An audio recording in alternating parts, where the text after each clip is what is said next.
sa Pilipinas. NBC Manila Broadcasting Company. DZRH, member kapisanan ng mga broadcaster ng Pilipinas. Oras sa Father Elmer Pinili, alas 4:12. Uy! Nakapag-break ka na ba? Nakapag-relax ka na ba? Saan ka man nagtatrabaho, mapa-opisina man o work from home o mula mismo sa pwesto, sasabayan namin ang break time mo. Sasabayan namin ng mga balita at komentaryo, mga panayam ng mga taong viral ngayon. DZRH Break Time! Raindrops are falling on my head, and just like the guy whose feet are too big for his bed, nothing seems to fit. Those raindrops are falling on my head, and they keep falling so high. Isang maulang hapon, Pilipinas. Ako po si Delio Macalma. Ako naman po, Thea Petro Carpuz. At narito ang headlines ng ating mga balita ngayong araw ng Lunes, 23 ng buwan ng Hunyo. Big time oil price increase, malalaman pa mamayang gabi kung magkano. Staggered price increase approved na sa mga oil companies. United Nations nanawagan na pahupain ang tensyon sa gitnang silangan. Hinimok ang Israel at Iran na bumalik sa diplomasya. Naku, ang United Kingdom, ha? May advisory na sa kanilang mga kababayan sa Israel na maghanda na sa paglikas. Naku po. Pag-iwanan tayo. Pope Leo XIV nanawagan na pairalin ang moral responsibility. Bumalik sa diplomasya ang mga nagigerang bansa. Pilipinas nanawagan sa mga bansa sa gitnang silangan na mag-usap ng mapayapa at matigil ang giyera. Hinihinging sagot ng Ombudsman sa paglustay sa pondo ng Office of the Vice President at Department of Education. Patunay na mabigat ang ebidensya laban kay Vice President Duterte. Police Colonel Hansel Marantan at 12 pulis absuelto sa madugong Atimonan shootout noong 2013. 25 anyos na law student na naunang napaulat na nawawala at nawawala. Ito ay natagpo ang bangkay na sa Naik, Cavite. At ito'y hinihinalang nag-suicide. PNP Chief General Nicolas Torre III nagpasak lolong ikalat na gumagana ang emergency hotline 911. Subukan nga natin. Tawagan natin lahat. Manual recount sa 2025 midterm elections. Hiling naman ng PDP laban sa Commission on Elections. Bakit? Mga seaman o seafarer, libre ang pagsakay sa LRT2 at MRT3 sa June 25, Day of the Filipino Seafarer. Kala ko libre sa kay barko. At ngayon sa detalye ng ating mga balita, mga kuya, ha? Ayan, ngayon pa lang. Abay, full tank na nyo, ha? Ayan. At umapila ang Department of Energy sa mga kumpanya ng langis na dagdagan ang bilang ng kanilang gasoline stations na nagbibigyan ng diskwento. Ayon kay Energy OIC Sharon Garin, tatalakan niya ito sa nakatakdang pulong sa mga oil company sa darating na Miyerkules bilang bahagi ng pinalawak na hakbang na ahensya upang maibsan ang epekto ng linggo-linggo nataas presyo ng petroleum products. Hinimok din ni Yusek Alessandro Sales ng Department of Energy ang mga kumpanya ng langis na maghinay-hinay sa pagpapasa ng daggasto sa mga consumers. Sinabi ni Sales, malaking bahagi ng inaasahang pagtaas ng presyo ng langis ay dulot ng speculative trading. Bunsod nga ng mga tensyong nangyayari ngayon sa gitnang silangan. Raindrops Hinimok naman ng DOE na patuloy ang mga inisyatiba para mapanatili ang sapat na supply as I sing ng petrolyo sa bansa at kabilang na ang maigpit na pagpapatupad me. ng mandatory inventory requirements Stop the rain. at mabilisang pamahagi ng fuel subsidy. Raindrops are falling. Samantala, pumayag ang oil company sa hiling ng Department of Energy o DOE na utay-utayin o gawing staggered ang implementasyon ng taas presyo sa mga produktong petrolyo. Ito ang sinabi sa DZRH ni DOE Oil Industry Management Bureau Director Rino Abad kasunod ng naging pulong kanina ng mga kumpanya ng langis at ng mga energy officials kabilang si Energy OIC Secretary Sharon Garin at Undersecretary Alessandro Sales. Ayon kay Abad, magsusumite ang oil companies ng kanilang implementation scheme kabilang ang magiging breakdown ng staggered adjustment mamayang 6:00 ng gabi. Makikipagpulong naman si Garin bukas sa mga opisyal ng Department of Transportation at Department of Agriculture upang talakayin ang agarang pagpapatupad ng fuel subsidy para sa mga tsuper at magsasaka. Raindrops are falling. Pinatitiyak naman ni Senator Raffy Tulfo And just bilang chairman ng Senate Committee on Public Services sa Department of Transportation maging sa LTFRB na tiyakin na walang delay sa pamahagi ng fuel subsidy my head and take para sa mga public utility vehicles o lalo na sa mga jeepney drivers. into the sun Ayon kay Tulfo, matapos ang anunsyo ng Pangulong Marcos, like the way ang paglalabas ng fuel subsidy agad nitong nakipag-ugnayan those sa DOTR at LTFRB para tanungin keep falling. kung ano ang plano nila para matiyak na tama at walang delay ang distribution ng fuel subsidies. Listen, Sinabi ni DOTR Assistant Secretary Michelle De Vera kay Senator Tulfo na itasan sila ng Paulo Marcos kasama na ang LTFRB, Department of Energy at maging ang DILG na ibahagi ang fuel subsidy kapag nangyari na ang pagtaas ng presyo ng petroleum products ngayong linggo. raindrops are falling. Samantala, nagpahayag ng pagkabahala ang Pilipinas sa tumitinding tensyon sa gitnang silangan. Kasunod ito ng pag-atake ng US sa 3 pangunahing nuclear facilities ng Iran nitong linggo, na sinundan ng pagganti ng Iran ngayong Lunes sa pamamagitan ng missile attacks na na-intercept ng depensa ng Israel. Umapela ang Department of Foreign Affairs sa mga bansang sangkot na piliin ang dialogo at iwasan ang mas malawak na kaguluhan na maaaring makaapekto sa pandaigdigang kapayapaan. Tiniyak ng DFA na nakaalerto ang mga embahada sa rehiyon at handang tumulong sakaling lumala ang sitwasyon, lalo na para sa kaligtasan ng mga Pilipino sa Middle East. Ayon kay Philippine Ambassador Wilfredo Santos sa Amman, Jordan, round the clock ang kanilang monitoring, habang sinabi ni Consul General Anthony Mandap sa Tel Aviv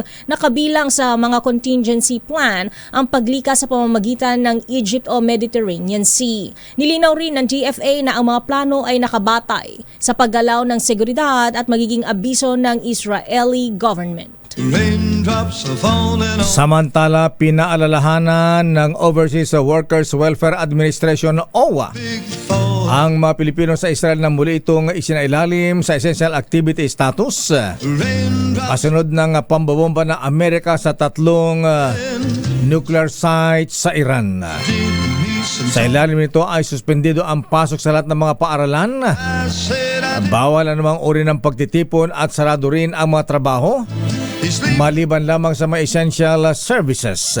Raindrops Kaya pinapayuhan na ang lahat ng Pinoy sa Israel na manatili sa kanilang tahanan at maging handa na pumasok I know sa mga bomb shelters kung sakaling may missile alert. treat me Para naman sa nangailangan agarang tulong, bukas naman ang OWA hotline na 1348 something. 1348 at maaaring mag-avail ng voluntary repatriation program. Samantala ang bansang Britanya, United Kingdom, ay nagbigay na ng abiso sa kanilang mga national sa Israel Cries out, at kanilang mga kamag-anak na humanda na I'm sa repatriation. back complaining. Samantala, inaasahang makababalik sa Pilipinas ngayong Martes ang 30 kataong nag-avail ng voluntary repatriation mula ng sumiklabang tensyon sa pagitan ng Israel at Iran. Ibinalita ni Migrant Worker Secretary Hans Leo Kakdak na ligtas na nakatawid sa King Hussein Bridge sa Jordan ang 26 na overseas Filipino workers at isang turista sa Israel. Bukod pa rito ang 3 OFW sa Jordan at isa mula West Bank na sasama sa pag-uwi sa Maynila bukas ng umaga. Sa isang pulong balitaan, 2 araw mula nang itaas ang alert level 3 sa Israel, sinabi ni Kakdak na higit 200 OFWs na ang nagpahayag ng kagustuhang makabalik sa Pilipinas. Tiniyak naman ng DMW ang tulong pinansyal sa mga na-display sa trabaho at mag-a-avail ng voluntary repatriation ng pamahalaan. Raindrops are falling. Nanawagan naman ang United Nations ng deescalation o pahupain ang digmaan sa pagitan ng Israel at Iran. Seems to fit. Kasabay nito, labis na ikinababahala ng UN countries ang ginawang pambobomba ng Amerika sa nuclear facility sa Iran. Into the sun Ayon kay UN Secretary General Antonio Guterres, like the mapangarib ang ginawang hakbang ng Amerika na posibleng humantong sa gantihan. job. Direktang bantayan niya ito sa international na kapayapaan They keep at seguridad, kasabay ang panawagan para sa diplomasya, kapayapaan at sundin na obligasyon sa ilalim ng UN Charter at international law. defeat me. Iginiit ng iba't ibang bansa na huwag nang katungan pa ang sigalot ng Israel at Iran, Steps bagkus ay pahupain pa ito at bumalik na lamang sa negotiating table. rain. Ang police dog kasi ng buong daigdig, police dog of the world. Nakisawsaw pa, nakialam pa. Ay, Ito na nga lakay, binalaan ng Iran ang Amerika na posible nilang atakihin ang military facilities na gamit ng US forces bilang ganti sa kanilang airstrikes. Kasunod ito ng anunsyo ni US President Donald Trump na kanilang napabagsak na ang nuclear program ng Tehran sa pamamagitan ng pagpapasabog ng kanilang mga pasilidad. Ayon kay Ali Akbar Velayati, advisor ni Iran Supreme Leader Ayatollah Ali Khamenei, na may impormasyon sila kaugnay ng mga lokasyon ng US bases. Sa ngayon, patuloy ang panawagan ng lahat na pairalin ng diplomasya at kapayapaan sa gitna ng lumulubhang tensyon at banta ng malawakang gyera. Raindrops are falling on my head. kaysa naman si Pope Leo XIV Eyes feed a sa panawagan ng kapayapaan sa nagpapatuloy na gyera sa gitna ng silangan. those raindrops. Kaso ito ng pagsali na rin sa gulo ng Amerika sa pamamagitan ng pagpapasabog sa 3 nuclear facilities sa Iran. Said I didn't like Umapela ang Santo Papa Leo sa bawat miyembro ng international community on the job. na tumarin ang kanilang moral responsibility On my head. at gawin ang lahat para matapos na ang pagsisimula ng gyera. Sabi ng Santo Papa, walang nasusolusyonan ang gyera kundi nagpapalala lamang ito sa mga kasalukuyang problema tulad ng matinding gutom.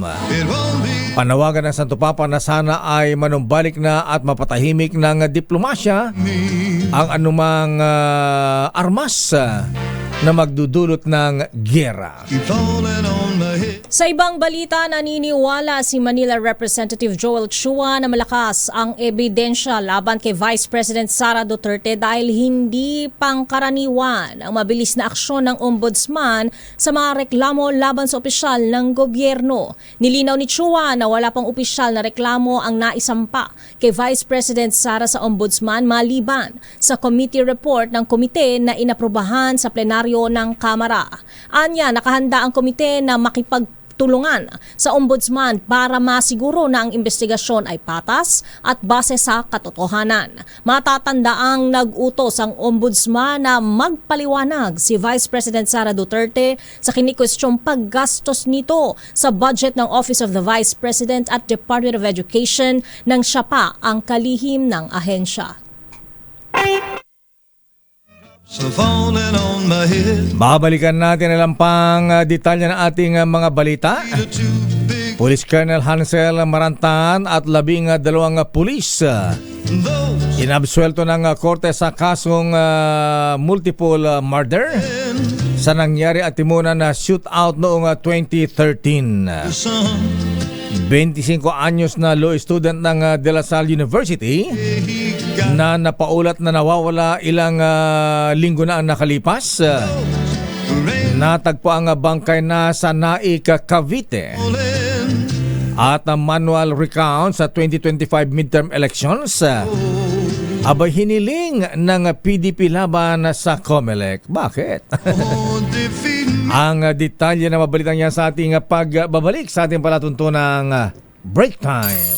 RH Break Time. Oras, Mr. Cesar Lee, Mr. Michael is my guy, Mr. General Edwin Ernie. Alas 4:27. Ang RH Break Time. Oras, Miss Thea. Ganap na ang alas 4:35. DZRH Weather Bulletin. Para po sa mga nagtatanong kung meron daw bang bagyo, ayon po sa latest sa Pag-asa, ang nararanasan natin mga pag-ulan ngayon, ito po ay hindi po dulot ng bagyo. Ito po ay isang low pressure area pa lamang na namataan ng Pag-asa sa Timog Kanluran ng Iba, Zambales.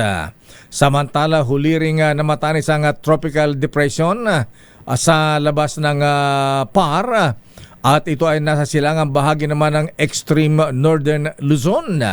Sabi pa ng Pag-asa, malit ang tsansa na pumasok sa loob ng Philippine Area of Responsibility ang nasabing sama ng panahon na kumikilos pa hilagang kanluran sa bilis na 30 kilometro bawat oras. So yung bagyong Auring, ayan, hindi pa nabibinyagan. Awampay. Ayan, oo. Oo. Hanggang LPA pa lang siya. Raindrops are falling. Bago ang detail natin mga balita, nasa ating linya, abay may winner na tayo sa ating DZRH Kadikit promo. Seems to fit. Sino ba ang nasa linya natin ngayon? Sino ang maswerteng Falling. natawagan sa ating instant 100 GCash? And Nasa ating linya si Mang Pando. Ayan. things Si Pando Opeda ng Cavite. Saan sa Cavite si Mang Pando? Ha? drops of Sabay taga Cavite City, nasa Tagaytay, Bacoor, Tansa. Si Mang Nasa, Panduba, isang panday laki. nasa taga 13 Martires pala. Ayan. Kuya Pando, magandang hapon po sa inyo. Magandang hapon din po. Ba, si Kuya Pando, cool na cool. Lalim ng boses, makalma. Oo. Malakas po ba ang ulan dyan sa 13 Martires, Kuya Pando? Sobrang lakas po. Ganun po ba? Ayan. Parang nilalamig kaya pala laki. Anyway, dahil malakas ang ulan yan po ay palay ko blessing sa inyo, Mang Pando, dahil mukhang mananalo kayo ngayon, ha? Ayan. At Po. anong sasakyan yung pinadikitan po ng DZRH sticker, Kuya Pando? Tricycle po. Tricycle. Land Cruiser? Ay! Tricycle. Tricycle. Natawa siya lang kayo. Anong biyahe, Kuya Pando, yung tricycle po ninyo? De Ocampo po. De Ocampo, ayan. Ang tanong ko, Kuya Pando, ha?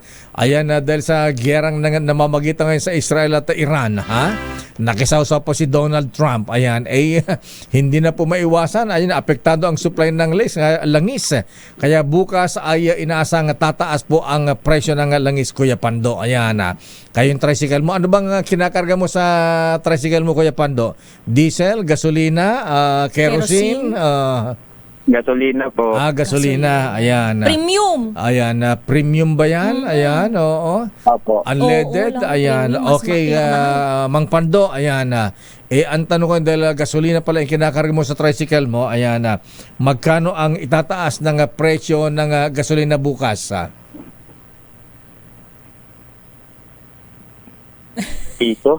Ano Piso? po? Piso daw. Sana nga, magdilang anghel ka, Kuya Pando. Wala pa po, Kuya Pando. Ha? Hindi pa yan ang tanong ko, ha? Ang tanong ko, Kuya Pando. Panggising lang sa'yo. Ayan, Parang giniginaw ka ng gusto ano ko. lang yan, Kuya Pando? Mental calisthenics yan para hindi ka maging ulyanin. Ayan. Pinapaisip lang. Pinapaisip lang kita. Ayan, Kuya Pando, ano ang istasyon ng radyo na kauna-unahan sa Pilipinas? DCRH. Ang galing-galing talaga, Kuya Pando. Ha? Bigyan ng jacket yan. Ayan. Congratulations, Kuya Pando. Nanalo ka ng 1,000 pesos at huwag may baba ang iyong cellphone. At kayo ikakausapin na ating staff dito si birthday girl.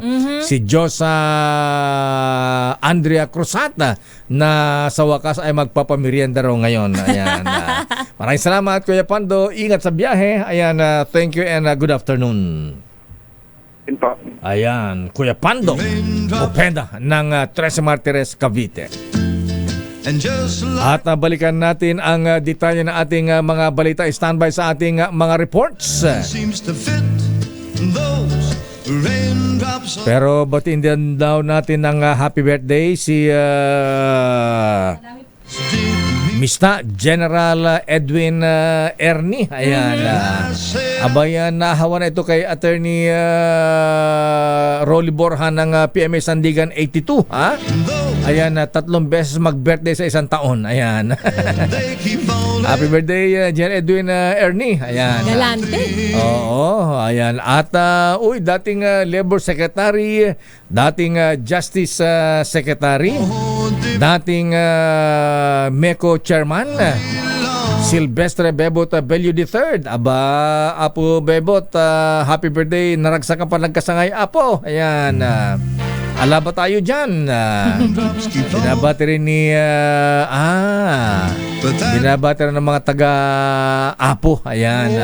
Alpha Phi Omega at Aquila Legis Fraternity. Ayan. At binabati natin na happy birthday si Idol. Ayan. Mga brethren, batiin natin ito mga noble. Si Mayor Milbert Oliveros ng Cabinti, Laguna. Ba? Ako yung Milbert Mayor. Alaba tayo dyan. At para sa mga brethren sa NCRF at TM Kalang Masonic Lodge 136, baka nakalimutan nyo birthday ni Kuyang Ray David. Ayan. Kuyang Ray David ng Maynilad. Happy birthday. Kay Kagawad Ryan Baguio, Nanay Nora Pascual, si Aling Nida Reyes na dual citizen na raw ngayon, ang napakabait, napakagandang nanay ni Yuel Reyes. Happy birthday kay Engineer Jeric Dastas Antonis. At siyempre kayo, mga brethren, ha? Ayan sa DPWH. Baka hindi po ninyo alam, birthday ni Berwell si Food Illustrious Potentate Neil Farala. Ha? Binabati ni Kuyang Ador Andrada ng DPWH. At happy birthday din kay kay General Aldi Nieves.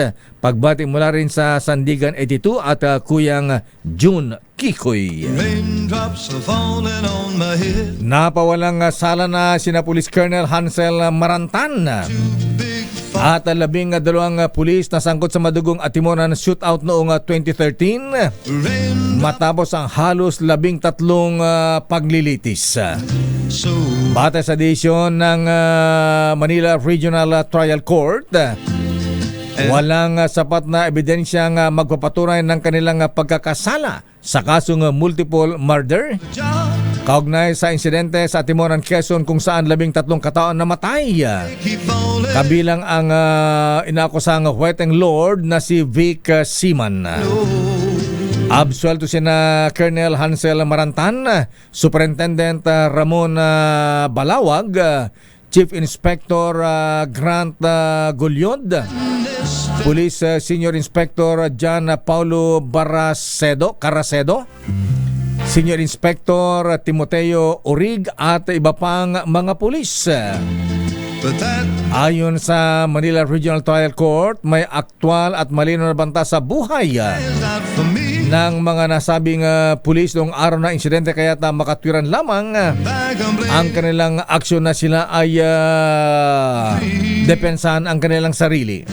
Nothing's Samantala, ipinagutos na rin ng korte na i-archive ang kaso laban kay PO2 Al-Basara Jailani na hindi pa naaaresto. Ang atimunan na shootout ay naging controversial dahil sa aligasyong rub-out o plananong pagpatay at nagdulo ito ng pagkakakulong ng ilang pulis ng halos 5 taon. Pero kasalaunan, sila ay napawalang sala inabsuelto ng korte.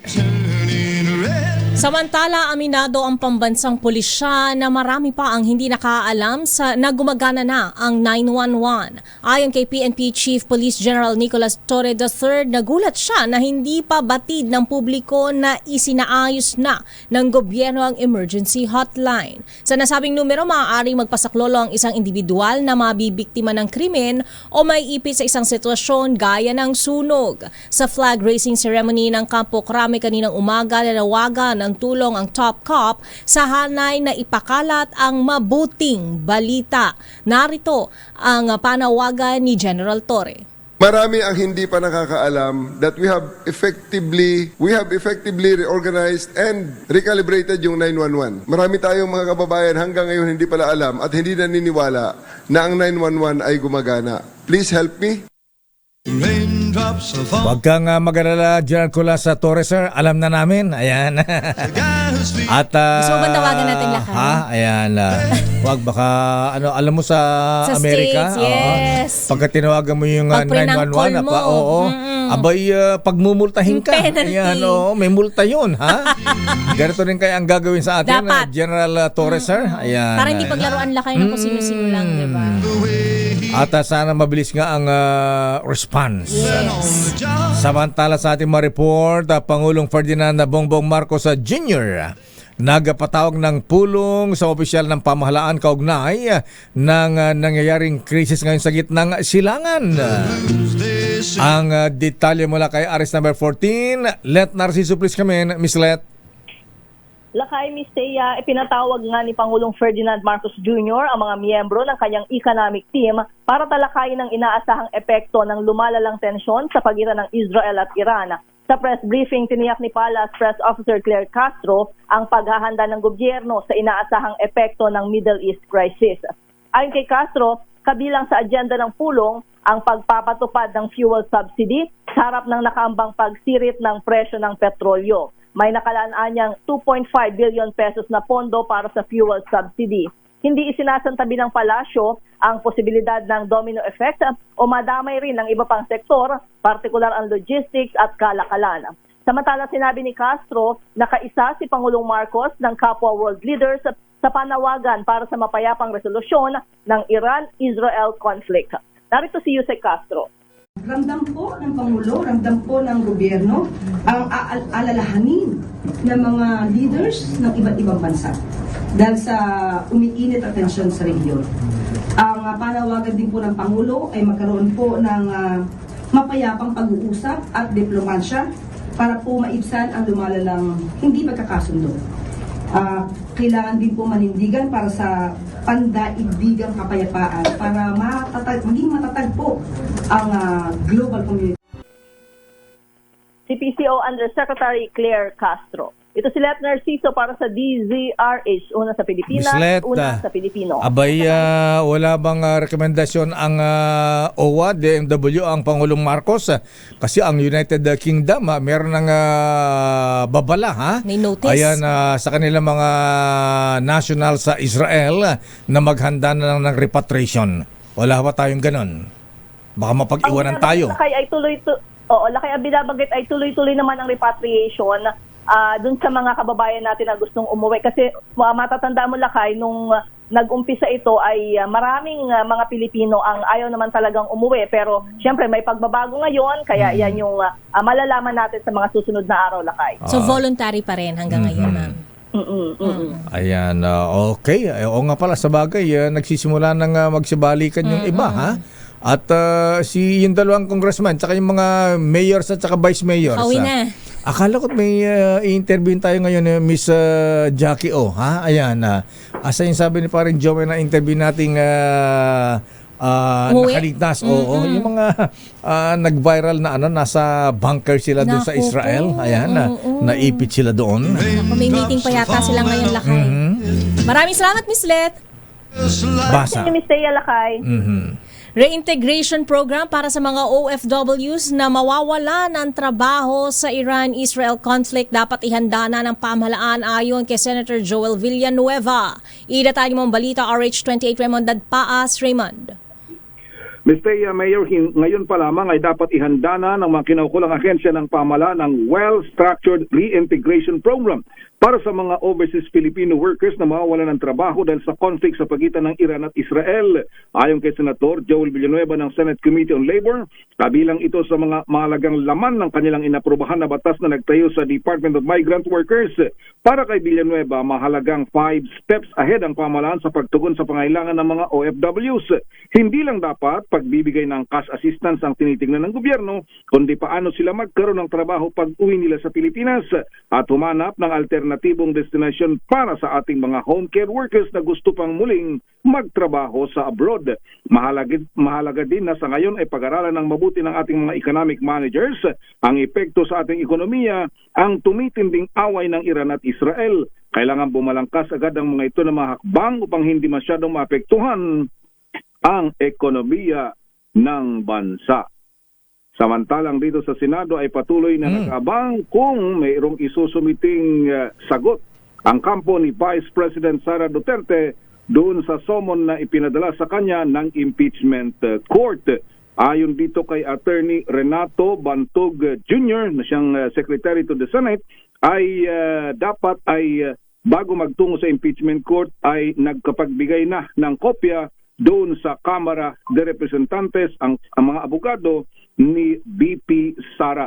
Hanggang alas 7 ng gabi maghihintay ang opisina dito sa Senado para tanggapin ang reply ng pangalawang Pangulo sa impeachment complaint laban sa kanya. Pero Raymond, Mayor, may tumanggap ba dun sa opisina o sa bahay ni Vice President Sara dun sa summons na ipinadala ng impeachment court?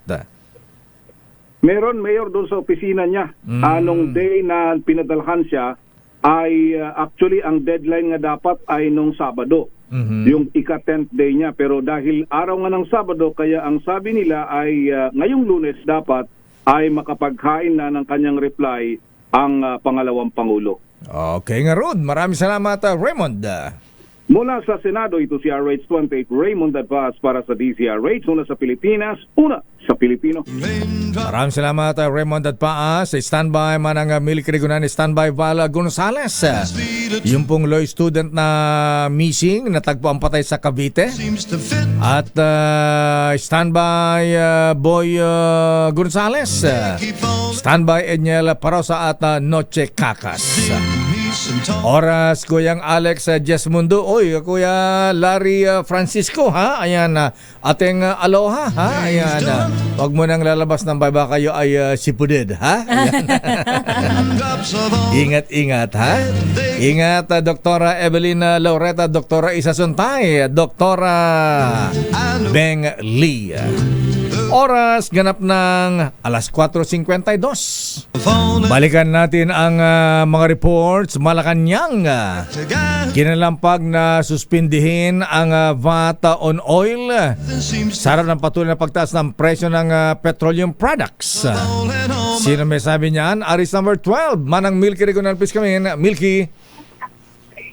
Bago yung tungkol sa issue ng produktong petrolyo, Lakay at Thea, natanggap na ngayon ng Kamara ang kopya ng tugon ni Vice President Sara Duterte sa writ of summons na iniutos ng Senate Impeachment Court. Natanggap ito dito sa Kamara ganap na alas 3:53 ng hapon. Ang dokumento ay sinumite ni Arnel Barrientos Jr., ang messenger ng Fortune, Narvasa and Salazar Law Firm. So natanggap na Lakay dito sa Kamara. Gayon ang deadline, yung 10 araw na deadline, na binibigay naman ng Senate Impeachment Court para maisumite o makatugon ang Vice Presidente sa writ of summons kaugnay nga ng pinaghahandaang impeachment trial. Samantala, kailangan daw magdesisyon si Pangulong Bongbong Marcos at agad ng suspindi ng VAT na ipinapataw sa mga produktong petrolyo. Ang apela ay ginawa ni Gabriela Women's Party List Representative Arlene Brosas sa harap ng halos 5 piso kada litrong oil price hike simula bukas. Ayon kay Brosas, kapag walang hakbang na gagawin ng gobyerno, magkakaroon ito ng domino effect sa presyo naman ng mga pangunang bilihin at serbisyo. Sabi ni Brosas, taon-taon na lamang paulit-ulit ang cycle ng mga oil price hike na agad sinusundan ng taas presyo sa pagkain at pamasahe. Paliwanag ni Brosas, hindi sapat ang mga promo at discount na pinag-uusapan ng Department of Energy at mga kumpanya ng langis. Anya, ang kailangan ay konkretong aksyon para pigilan ang pagsirit ng presyo at kahit pansamantala malaking bagay daw kung tatanggalin ang buwis sa langis. Sa pagbubukas ng 20th Congress, sinabi rin ni Brosas, dapat maging prioridad na ang panukalang pagbasura sa oil deregulation law at ang pag-alis sa VAT sa langis. Ako si Milk Rigunan, nagulat para sa DCRH, una sa Pilipinas, una sa Pilipino. Maraming salamat, Manang Milky Rigunan. Samantala, law student na natagpo ang patay sa Naik, Cavite, isang kaso ng suicide ayon kay DILG Secretary John Vic Remulla. Idatali mo ang balita, RH5, Val Gonzalez. Val. Mr. At Mayor, malungkot na inihayag ngayon ni Interior and Local Government Secretary John Vic Remulla na isang kaso ng pagkitil sa sariling buhay ang nangyari sa DLSU law student na natagpuan sa Naik, Cavite. Ito ang balitang inilabas ng kalihim sa isang press conference sa Quezon City ngayong hapon. Sabi ni Secretary Remulla, minabuti nilang ilabas ang resulta ng investigasyon ng pulisya para malinaw ang mga espekulasyon na kumakalat sa social media na sanhi ng pagkamatayan ng biktimang si DLSU Bonifacio Global City Law student Anthony Granada, 25 anyos.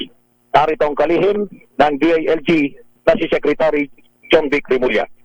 Kasama sa lumang bahagi ng kanyang pagbiyahe. So, ulitin ko po, it appears according to the initial investigation na yung nangyari po sa kanya ay suicide. Batay sa report ng Naik Police Station sa Cavite, mula Muntinlupa ay mag-isang bumiyaheng estudyante, pumasok sa isang bakanting lote sa barangay Sapa, Naik.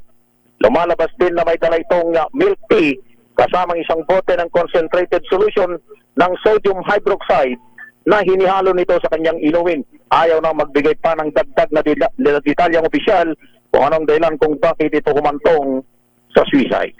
Ako si Val Gonzalez, DCRH, una sa Pilipinas, una sa Pilipino. Maraming salamat, Val. Mabuti yung ang mga opisyal, Secretary John Vic Remulla, para maiwasan ang espekulasyon. Kasi ang pangabano araw, baka siya ay biktima ng kidnapping. Samantala, PNP nilinaw na hindi kumuha ng fitness coach para magpapayat ang mga tabatsingtsing na pulis. Edniel Parosa, please come in. Edniel. At Mr. Kumambyo, pambansang pulisya matapos pumutok ang pangalan ng influencer na si Rendon Labador nang kunin ito ng Police Community Affairs and Development Group o PCAG bilang partner sa 93-Day Fitness Challenge. Sa memorandum ng Directorate for Police Community Relations na pirmado ni Police Major General Roderick Augustus Alba, nilinaw na hanay na walang inotorisa si PNP Chief Police General Nicolas Torre III upang maging fitness instructor sa weight loss program ng buong hanay ng pulisya. Git ni Alba, PCAG lamang ang nangumbita sa social media personality at motivational speaker at hindi ang buong PNP. Dahil dito, sinaway ng DPCR ang social media handlers ng PCAG na mag-ingat daw sa mga ipinagpo-post at nang hindi magdulot ng misinformation. Ginawa ng PNP, DPCR ang paglilinaw kahit nakausap pa ng media si Rendon noong nakaraang linggo kung saan binida niya na isusupervise niya ang lingguhang exercise ng mga pulis. Sa kabila nito, tuloy ang Tuesday at Thursday physical o sporting activity ng PNP personnel at binigyan sila ng kalayaan ni General Torre para pumili ng paraan kung paano sila makapagpapapayat. Ito si Edniel Parosa, nag-uulat para sa DZRH. Una sa Pilipinas, una sa Pilipino. Maraming salamat, Edniel. Samantala, pahayag ni Interior Secretary John Vic Remulla na hindi ligtas ang Pilipinas ikinabahala ng industriya ng turismo. Idatay mo ang balitang yan, RH29, Boy Gonzalez. Boy. Kaya lakay gayo nababahala ang ilang leader sa industriya ng turismo matapos na aminin ni DILG Secretary John Vic Remulla na iniiwasan ng mga turista ang Pilipinas dahil sa hindi sila nakakaramdam ng kaligtasan. Ang naturang payag ay binanggit umano ni Remulla sa ginawang Hotel Sales and Marketing Association Summit. Una rito, pinuna ni Tourism Secretary Cristina Frasco ang inilabas na Safety Index sa 2025 ng Hello Safe kung saan nasa listahan na pinakamapanganib puntahan ng mga turista ang Pilipinas at binigan ito ng 82.32 Safety Index. Nababahala naman ang Philippine Hotel Owners Association sa mga ganitong ranking, lalo na kung susugan pa ito ng opisyal ng gobyerno.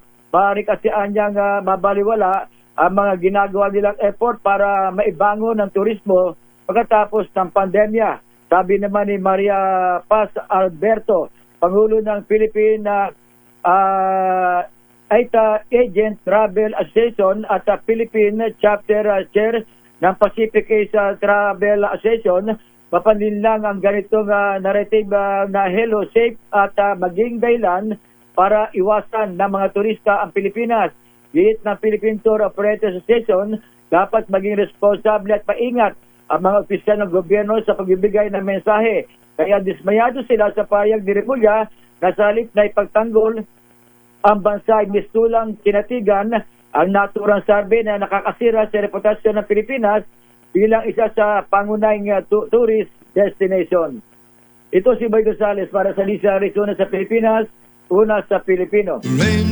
Maraming salamat, Boy Gonzales. Samantala, may 7 milyong piso halaga ng ketamine o shabu na nakatago sa bagahe na harang sa NAIA. Korean national arestado. Noche Kakas, please come in. Noche.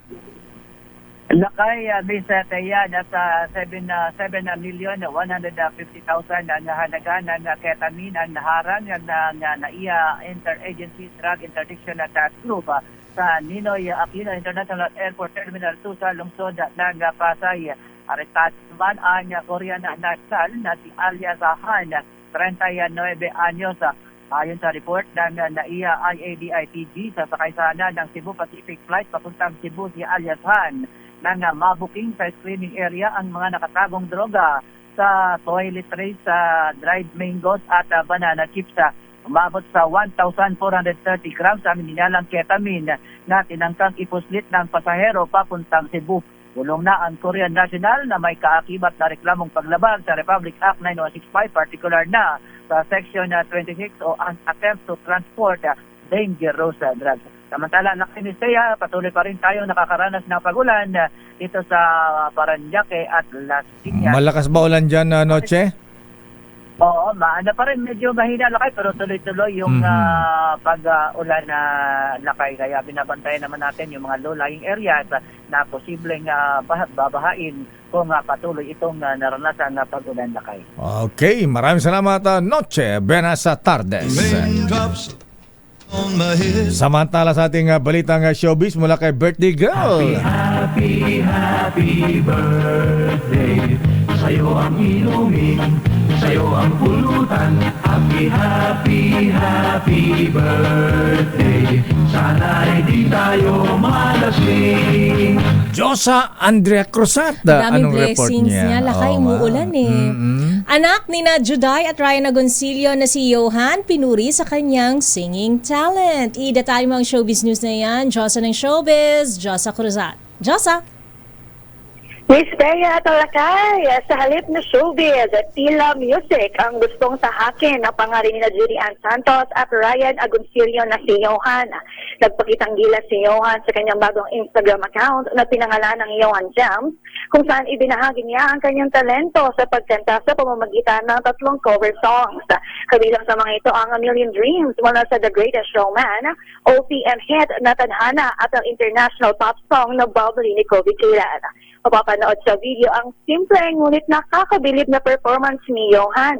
Nakaupo siya, may hawak na mikropono at maririnig ang malinaw at malamig niyang boses. Agad namang umani ng papuri mula sa netizens at ilang celebrities ang kanyang performance.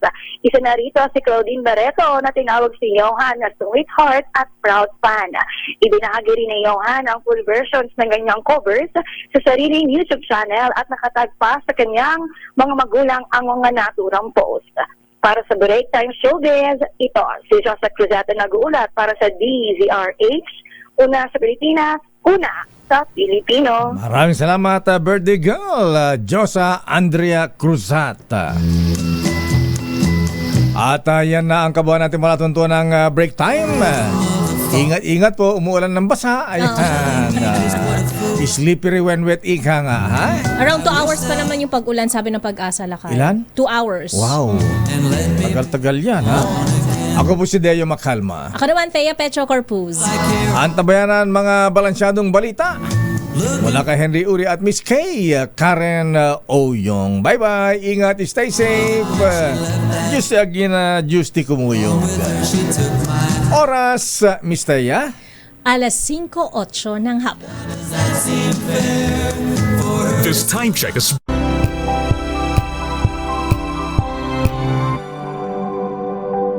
Wow, ang saya.